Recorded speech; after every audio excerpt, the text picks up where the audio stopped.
राधे राधे। कैसे हैं आप सब। आज हम श्रीमद् भगवत गीता के अध्याय 18 का श्रवण करेंगे। श्री नारायण भगवान की जय, लक्ष्मी मैया की जय, श्रीमद् भगवत गीता माता की जय। ओम अथाष्टो अध्याय। अर्जुनोवाच। अर्जुन बोले, हे महाबाहु, हे अंतर्यामी, हे वासुदेव, मैं संन्यास और त्याग के तत्व को पृथक पृथक जानना चाहता हूँ। श्री भगवानोवाच।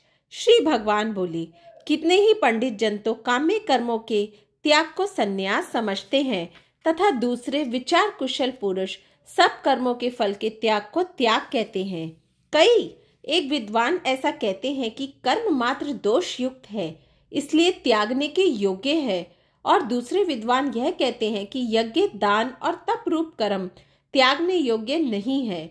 हे पुरुष श्रेष्ठ अर्जुन, संन्यास और त्याग, इन दोनों में से पहले त्याग के विषय में तुम मेरा निश्चय सुन, क्योंकि त्याग सात्विक, राजस, तामस भेद से 3 प्रकार का कहा गया है।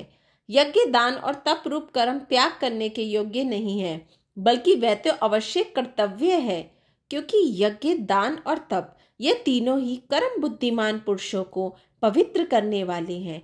इसलिए हे पार्थ, इन यज्ञ, दान और तप रूप कर्मों को तथा और भी संपूर्ण कर्तव्य कर्मों को आसक्ति और फलों का त्याग करके अवश्य करना चाहिए। यह मेरा निश्चय किया हुआ उत्तम मत है। निश्चित और काम्य कर्मों का तो स्वरूप ही त्याग करना उचित है, परंतु नियत कर्म का स्वरूप से त्याग करना उचित नहीं है। इसलिए मोह के कारण उसका त्याग कर देना तामस त्याग किया गया है। जो कुछ कर्म है वह सब दुख रूप ही है। ऐसा समझ के यदि कोई शारीरिक कलेश के भय से कर्तव्य कर्मों का त्याग कर दे तो वह ऐसा राजस त्याग करके त्याग के फल को भी किसी भी प्रकार पे नहीं पाता। हे अर्जुन, जो शास्त्र विहित कर्म करना कर्तव्य है, इसी भाव से आसक्ति और फल का त्याग करके किया जाता है, वही सात्विक त्याग माना गया है। जो मनुष्य अकुशल कर्म से तो द्वेष नहीं करता और कुशल कर्म में आसक्त नहीं होता, वह शुद्ध सत्व गुण से युक्त पुरुष, संशय रहित, बुद्धिमान और सच्चा त्यागी है। क्योंकि शरीरधारी किसी भी मनुष्य के द्वारा संपूर्णता से सब कर्मों का त्याग किया जाना शक्य नहीं है। इसलिए जो कर्म फल का त्यागी है वही त्यागी है, यह कहा जाता है। कर्म फल का त्याग ना करने वाले मनुष्य के कर्मों का तो अच्छा, बुरा और मिला हुआ ऐसे 3 प्रकार का फल मरने के पश्चात अवश्य होता है, किंतु कर्म फल का त्याग कर देने वाले मनुष्य के कर्मों का फल किसी काल में भी नहीं होता। हे महाबाहु, संपूर्ण कर्मों की सिद्धि के ये 5 हेतु कर्मों का अंत करने के लिए उपाय बतलाने वाले सांख्य शास्त्र में कहे गए हैं, उनको तो मुझसे भली भांति जान। इस विषय में अर्थात कर्मों की सिद्धि में अधिष्ठान और कर्ता तथा भिन्न भिन्न प्रकार के कारण एवं नाना प्रकार की अलग अलग चेष्टाएं, और वैसे ही 5वां हेतु देव है। मनुष्य मन, वाणी और शरीर से शास्त्रानुकूल अथवा विपरीत जो कुछ भी कर्म करता है, उसकी ये 5 कारण है। परंतु ऐसा होने पर भी जो मनुष्य अशुद्ध बुद्धि होने के कारण उस विषय में यानी कि कर्मों के होने में केवल शुद्ध स्वरूप आत्मा को कर्ता समझता है, वह मलिन बुद्धि वाला अज्ञानी यथार्थ नहीं समझता। जिस पुरुष के अंतःकरण में मैं करता हूँ ऐसा भाव नहीं है तथा जिसकी बुद्धि संसारिक पदार्थों में और कर्मों में लिपायमान नहीं होती, वह पुरुष इन सब लोगों को मारकर भी वास्तव में ना तो मरता है और ना पाप से बंधता है। ज्ञाता, ज्ञान और ज्ञेय ये 3 प्रकार की कर्म प्रेरणा है, और कर्ता, करण तथा क्रिया ये 3 प्रकार का कर्म संग्रह है। गुणों की संख्या करने वाले के शास्त्रों में ज्ञान और कर्म तथा कर्ता गुणों के भेद से 3 प्रकार के ही कहे गए हैं, उनको भी तो मुझसे भली भांति सुन। जिस ज्ञान से मनुष्य पृथक पृथक सब भूतों में एक अविनाशी परमात्मा भाव को विभाग रहित संभाव से स्थित देखता है, उस ज्ञान को तू सात्विक जान। किंतु जो ज्ञान अर्थात जिस ज्ञान के द्वारा मनुष्य संपूर्ण भूतों में भिन्न भिन्न प्रकार के नाना भावों को अलग अलग जानता है, उस ज्ञान को तू राजस जान। परंतु जो ज्ञान एक कार्य रूप शरीर में ही संपूर्ण के सदृश आसक्त है तथा जो बिना युक्ति वाला तात्विक अर्थ से रहित और तुच्छ है वह तामस कहा गया है। जो कर्म शास्त्र विधि से नियत किया हुआ और कर्तापन के अभिमान से रहित हो तथा फल ना चाहने वाले पुरुष द्वारा बिना राग द्वेष के किया गया हो वह सात्विक कहा गया है। परंतु जो कर्म बहुत परिश्रम से युक्त होता है तथा भोगों को चाहने वाले पुरुष द्वारा या अहंकार युक्त पुरुष द्वारा किया जाता है वह कर्म राजस कहा गया है। जो कर्म परिणाम, हानि, हिंसा और सामर्थ्य को विचार ना करके केवल अज्ञान से आरंभ किया जाता है वह तामस है। जो कर्ता संग रहित अहंकार के वचन ना बोलने वाला, धैर्य और उत्साह से युक्त तथा कार्य के सिद्ध होने और ना होने में हर्ष शोकादि विकारों से रहित है वह सात्विक कहा जाता है।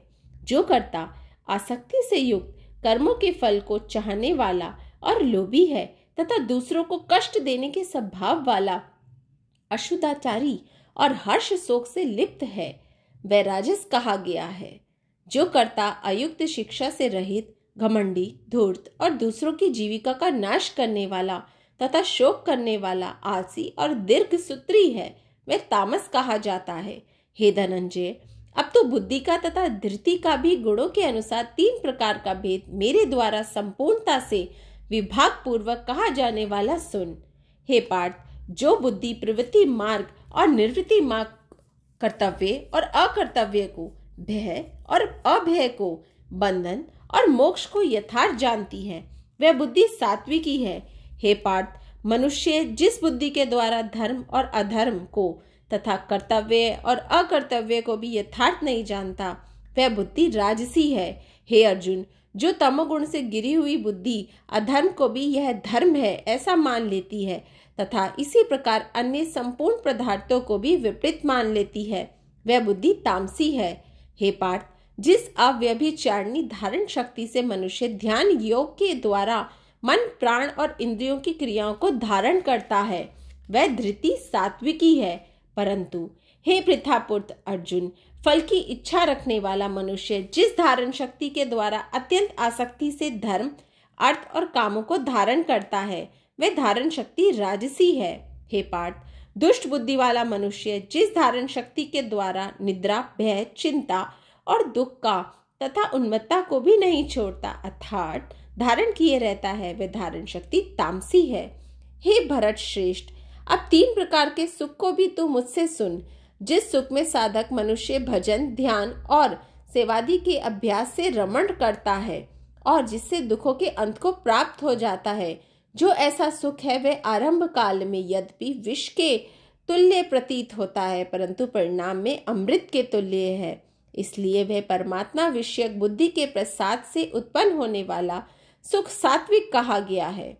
जो सुख विषय और इंद्रियों के संयोग से होता है वह पहले भोग काल में अमृत के तुल्य प्रतीत होने पर भी परिणाम में विष के तुल्य है, इसलिए वह सुख राजस कहा गया है। जो सुख भोग काल में तथा परिणाम में भी आत्मा को मोहित करता है वह निद्रा, आलस्य और प्रमाद से उत्पन्न सुख तामस कहा गया है।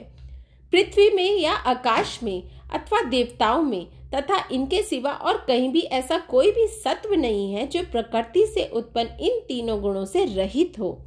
हे परंतप, ब्राह्मण, क्षत्रिय और वैश्यों के तथा शूद्रों के कर्म स्वभाव से उत्पन्न गुणों द्वारा विभक्त किए गए हैं। अंतःकरण का निग्रह करना, इंद्रियों का दमन करना, धर्म पालन के लिए कष्ट सहना, भारत भीतर से शुद्ध रहना, दूसरों के अपराधों को क्षमा करना, मन, इंद्रिय और शरीर को सरल रखना, वेद, शास्त्र, ईश्वर और परलोक आदि में श्रद्धा रखना, वेद शास्त्रों का अध्ययन, अध्यापन करना और परमात्मा के तत्व का अनुभव करना, यह सब के सभी ब्राह्मण के स्वाभाविक कर्म है। शूरवीरता, तेज, धैर्य, चतुरता और युद्ध में न भागना, दान देना और स्वामी भाव, ये सब के सभी क्षत्रिय के स्वाभाविक कर्म है। खेती, गोपालन और क्रिया विक्रिया रूप सत्य व्यवहार ये वैश्य के स्वाभाविक कर्म है तथा सब वर्णों की सेवा करना शूद्र का भी स्वाभाविक कर्म है। अपने अपने स्वाभाविक कर्मों में तत्परता से लगा हुआ मनुष्य भगवत प्राप्ति रूप परम सिद्धि को प्राप्त हो जाता है। अपनी स्वाभाविक कर्म में लगा हुआ मनुष्य जिस प्रकार से कर्म करके परम सिद्धि को प्राप्त होता है उस विधि को तो सुन। जिस परमेश्वर से संपूर्ण प्राणियों की उत्पत्ति हुई है और जिसे यह समस्त जगत व्याप्त है, उस परमेश्वर की अपनी स्वाभाविक कर्मों द्वारा पूजा करके मनुष्य परम सिद्धि को प्राप्त हो जाता है। अच्छी प्रकार आचरण किए हुए दूसरों के धर्म से गुण रहित भी अपना धर्म श्रेष्ठ है, क्योंकि स्वभाव से नियत किए हुए स्वधर्म स्वरूप कर्म को करता हुआ मनुष्य पाप को नहीं प्राप्त होता। अतएव हे कुंती पुत्र, दोष युक्त होने पर भी सहज कर्मों को नहीं त्यागना चाहिए, क्योंकि धुएं से अग्नि की भांति सभी कर्म किसी न किसी दोष से युक्त है। सर्वत्र आसक्ति रहित बुद्धि वाला, सर्वप्रहार रहित और जीते हुए अंत्य कारण वाला पुरुष सांख्य योग के द्वारा उस परम नैष्कर्म्य सिद्धि को प्राप्त होता है जो कि ज्ञान योग की परानिष्ठा है। उस नैष्कर्म्य सिद्धि को जिस प्रकार से प्राप्त होकर मनुष्य ब्रह्मा को प्राप्त होता है, उस प्रकार हे कुंती पुत्र, तू संक्षेप में ही मुझसे समझ। विशुद्ध बुद्धि से युक्त तथा हल्का का, सात्विक और नियमित भोजन करने वाला, शब्दादि विषयों का त्याग करके एकांत और शुद्ध देश का सेवन करने वाला, सात्विक धारण शक्ति के द्वारा अंतःकरण और इंद्रियों का संयम करके मन, वाणी और शरीर को वश में करने वाला, राग द्वेष को स्वतः नष्ट करके भलीभांति दृढ़ वैराग्य का आश्रय लेने वाला तथा अहंकार, बल, घमंड, काम, क्रोध और परिग्रह का त्याग करके निरंतर ध्यान योग के परायण रहने वाला, ममता रहित और शांति युक्त पुरुष सच्चिदानंद घन ब्रह्मा में अभिन्न भाव से स्थित होने के पात्र होता है। फिर वह सच्चिदानंद घन ब्रह्मा में एक ही भाव से स्थित प्रसन्न मन वाला योगी ना तो किसी के लिए शोक करता है और ना किसी की आकांक्षा ही करता है। ऐसा समस्त प्राणियों में संभाव वाला योगी मेरी पराभक्ति को प्राप्त होता है। उस पराभक्ति के द्वारा वह मुझ परमात्मा को मैं जो हूँ और जितना हूँ ठीक है वैसा का वैसा तत्व से जान लेता है तथा उस भक्ति से मुझको तत्व से जान के तत्काल ही मुझमें प्रविष्ट हो जाता है। मेरे परायण हुआ कर्म योगी तो संपूर्ण कर्मों को सदा करता हुआ भी मेरी कृपा से सनातन अविनाशी परम पद को प्राप्त हो जाता है। सब कर्मों को मन से मुझ में अर्पण करके तथा समबुद्धि रूप योग को अवलंबन करके मेरे परायण और निरंतर मुझ में चित्त वाला हो। उपयुक्त प्रकार से मुझ में चित्त वाला होकर तू मेरी कृपा से समस्त संकटों को अनायास ही पार कर जाएगा, और यदि अहंकार के कारण मेरे वचनों को ना सुनेगा तो नष्ट हो जाएगा, अर्थात परमार्थ से भ्रष्ट हो जाएगा। जो तू अहंकार का आश्रय लेके यह मान रहा है कि मैं युद्ध नहीं करूंगा, तो तेरा यह निश्चय मिथ्या है, क्योंकि तेरा स्वभाव तुझे जबरदस्ती युद्ध में लगा देगा। हे कुंती पुत्र, जिस कर्म को तू मोह के कारण करना नहीं चाहता, उसको भी अपने पूर्व कृत स्वाभाविक कर्म से बंधा हुआ परवश होकर करेगा। हे अर्जुन, शरीर रूप यंत्र में आरूढ़ हुए संपूर्ण प्राणियों को अंतर्यामी परमेश्वर अपनी माया से उनके कर्मों के अनुसार भ्रमण कराता हुआ सब प्राणियों के हृदय में स्थित है। हे भारत, तू सब प्रकार से उस परमेश्वर की ही शरण में जा। उस परमात्मा की कृपा से ही तू परम शांति को तथा सनातन परम धाम को प्राप्त होगा। इस प्रकार यह गोपनीय से भी अति गोपनीय ज्ञान मैंने तुझे कह दिया। अब तू इस रहस्य युक्त ज्ञान को पूर्णतया भली भांति विचार कर जैसा चाहता है वैसा ही कर। संपूर्ण गोपनीय से अधिक गोपनीय मेरे परम रहस्य युक्त वचन को तू फिर भी सुन। तू मेरा अतिशय प्रिय है, इससे ये परम हितकारक वचन मैं तुझसे कहूंगा। हे अर्जुन, तू मुझ में मन वाला हो, मेरा भक्त बन, मेरा पूजन करने वाला हो और मुझको प्रणाम कर। ऐसा करने से तो मुझे प्राप्त होगा, यह मैं तुझसे सत्य प्रतिज्ञा करता हूँ, क्योंकि तू मेरा अत्यंत प्रिय है। संपूर्ण धर्मों को अर्थात संपूर्ण कर्तव्य कर्मों को मुझ में त्याग कर तू केवल एक मुझ सर्वशक्तिमान सर्वाधार परमेश्वर की ही शरण में आ जा। मैं तुझे संपूर्ण पापों से मुक्त कर दूंगा। तू शोक मत कर। तुझे यह गीता रूप रहस्य में उपदेश किसी भी काल में ना तो तप रहित मनुष्य से कहना चाहिए, ना भक्त रहित मनुष्य से, और ना ही बिना सुनने की इच्छा रखने वाले से कहना चाहिए, तथा जो मुझ में दोष दृष्टि रखता है उससे तो कभी भी नहीं कहना चाहिए। जो पुरुष मुझ में परम प्रेम करके इस परम रहस्य युक्त गीता शास्त्र को मेरे भक्तों में कहेगा वह मुझको ही प्राप्त होगा, इसमें कोई संदेह नहीं है। उससे बढ़कर मेरा प्रिय कार्य करने वाला मनुष्य में कोई भी नहीं है, तथा पृथ्वी भर में उससे बढ़कर मेरा प्रिय दूसरा कोई भविष्य में होगा भी नहीं। जो पुरुष इस धर्म में हम दोनों के संवाद रूप गीता शास्त्र को पढ़ेगा, उसके द्वारा भी मैं ज्ञान यज्ञ से पूजित होऊंगा, ऐसा मेरा मत है। जो मनुष्य श्रद्धा युक्त और दोष दृष्टि से रहित होकर इस गीता शास्त्र का श्रवण भी करेगा, वह भी सब पापों से मुक्त होकर उत्तम कर्म करने वालों के श्रेष्ठ लोकों में प्राप्त होगा। हे पार्थ, क्या इस गीता शास्त्र को तूने एकाग्र चित्त से श्रवण किया? और हे धनंजय, क्या तेरा अज्ञान जनित मोह नष्ट हो गया? अर्जुन उवाच। अर्जुन बोले, हे अच्युत, आपकी कृपा से मेरा मोह नष्ट हो गया है और मैंने स्मृति प्राप्त कर ली है। अब मैं संशय रहित होकर स्थित हूँ, अतः आपकी आज्ञा का पालन करूंगा। संजय उवाच। संजय बोले, इस प्रकार मैंने श्री वासुदेव के और महात्मा अर्जुन के इस अद्भुत रहस्य युक्त रोमांचकारक संवाद को सुना। श्री व्यास जी की कृपा से दिव्य दृष्टि पाकर मैंने इस परम गोपनीय योग को अर्जुन के प्रति कहते हुए स्वयं योगेश्वर भगवान श्री कृष्ण के प्रत्यक्ष सुना।